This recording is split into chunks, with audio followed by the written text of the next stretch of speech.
আমার ইউটিউব চ্যানেলে সকলকে স্বাগত। আজকের আলোচনার বিষয় ভাব সম্প্রসারণ। তো ভাব সম্প্রসারণ আলোচনার পূর্বেই সকলকে আমার ছোট্ট অনুরোধ, যারা এখনও আমার এই চ্যানেলটি সাবস্ক্রাইব করনি তারা অবশ্যই চ্যানেলটিকে সাবস্ক্রাইব করে দেবে, ভালো লাগলে অবশ্যই লাইক করবে। তো আজকের আলোচনার বিষয় ভাব সম্প্রসারণ। ভাব সম্প্রসারণ কী, বিষয়টা আগে জানার আগে ভাব সম্প্রসারণ শব্দের অর্থ জানতে হবে। ভাব সম্প্রসারণ, সম্প্রসারণ শব্দের অর্থ বিস্তার ঘটানো, অর্থাৎ ভাবটার বিস্তার ঘটানো। ভাবের বিস্তার ঘটানোটাই হচ্ছে ভাব সম্প্রসারণ। তো ভাব সম্প্রসারণ করতে গেলে যে কথাগুলো আমাদেরকে অবশ্যই মাথায় রাখতে হবে সেগুলো হচ্ছে, এই ভাব সম্প্রসারণ একটা দুটো তিনটা চারটা পাঁচটা ছটা লাইনের মধ্যে দেয় সাধারণত। তো সেই লাইনগুলো সে কবিতার লাইনই হোক, অন্য কিছু মানে বিষয়েরই হোক, অন্য কোনো ভাবের বিষয়ই হোক, সেই ভাবটাকে সেই কবিতার লাইনগুলোকে খুব ভালোভাবে পড়তে হবে। পড়ে ওটার মধ্যে দিয়ে কী বলতে চেয়েছে সেটা অবশ্যই জানতে হবে। তো যে সমস্ত কথাগুলো মনে রাখা একান্তই প্রয়োজন সেগুলো হচ্ছে, প্রথমে ভাবটার বিশ্লেষণ করে লিখতে হবে ওটার বহিরঙ্গ অর্থটা। তারপর অন্তর্নিহিত অর্থ, যেটা চিরন্তন সত্য বাস্তব জীবনে যেগুলোর প্রতিফলন দেখা যায়, সেটা বিশ্লেষণ করে লিখলে খুবই ভালো হয়। তো যদি কোনো কবিতার লাইন থাকে, সে কবিতার লাইনে কোন কবির কোন কবিতার অংশ, কোন লেখকের কোন প্রবন্ধ বা গল্পের অংশ, এই সমস্ত ওখানে লেখা যাবে না। 3 নম্বর বিষয় যেটা মনে রাখতে হবে, মোটামুটিভাবে আমাদের ভাব সম্প্রসারণ এখানে আমাদের ক্লাস 9-এ 5 নাম্বারের থাকে, 5 নাম্বার। তার জন্য মোটামুটি কম বেশি 150টি শব্দের মধ্যে লিখতে হবে এবং লেখাটা খুব সহজ সরল হলে ভালো হয়। তো ভাব সম্প্রসারণ একটা আমি উদাহরণ দিয়ে বিশ্লেষণ করে বোঝাচ্ছি যে কীভাবে লিখলে বিষয়টা ভালো হয়। ধরো একটা ভাব সম্প্রসারণ দিয়েছে, শৈবাল দিঘিরে বলে উচ্চ করি শির, লিখে রেখো এক ফোঁটা দিলেম শিশির। এই দুটো লাইন দিয়েছে, শৈবাল দিঘিরে বলে উচ্চ করি শির, লিখে রেখো এক ফোঁটা দিলেম শিশির। ভালোভাবে পড়তে হবে। শৈবাল, আমি জানি শৈবাল হচ্ছে, আমরা সকলেই জানি যে শৈবাল হচ্ছে দিঘিতে, অর্থাৎ জলা জায়গাতে জন্মগ্রহণ করে। তো দিঘির জল খেয়েই বড় হয়, দিঘির জল খেয়েই জীবনযাপন করে, দিঘির জলেই তার জন্ম।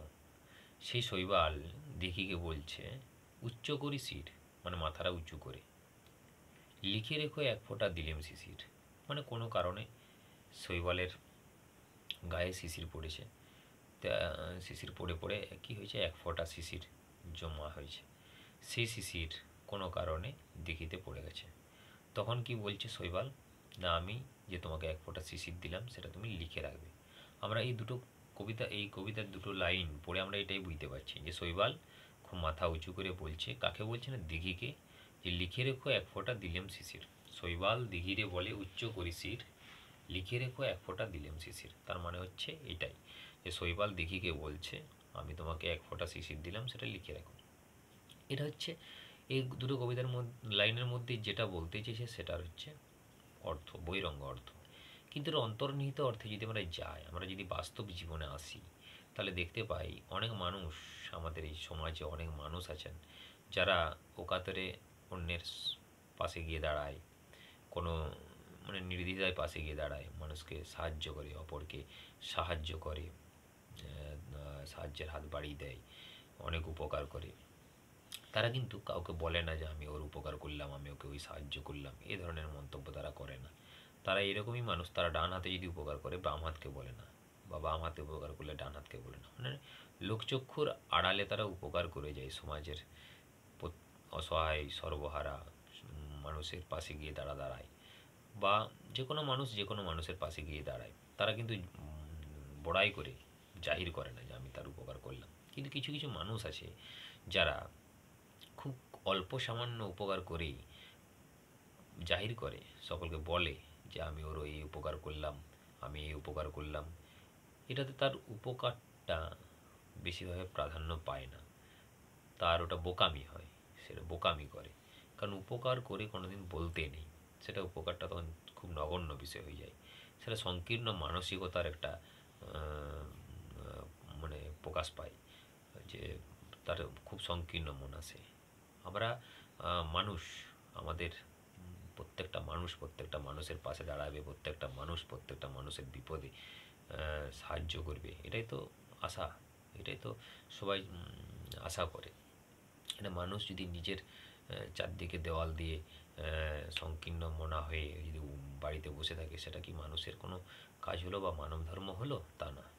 তাই দেখো, এই কবিতার দুটো লাইনের মধ্যে যেমন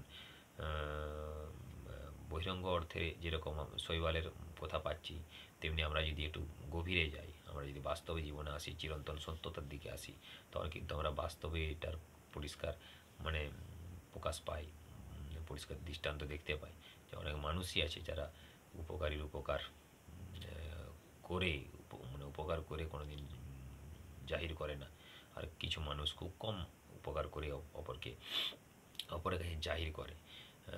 তো আমরা এই ভাব সম্প্রসারণটার মধ্যে দেখতে পাচ্ছি যে দিঘি যে শৈবালকে বড় করেছে, কোনোদিনও সেটা বলেনি, বা দিঘির জল খেয়ে যে শৈবাল বেঁচে আছে সেটাও কোনোদিনও বলেনি, কিন্তু সামান্য এক ফোঁটা শিশির দিয়ে শৈবাল দিঘিকে বলছে লিখে রেখো। তাই তো?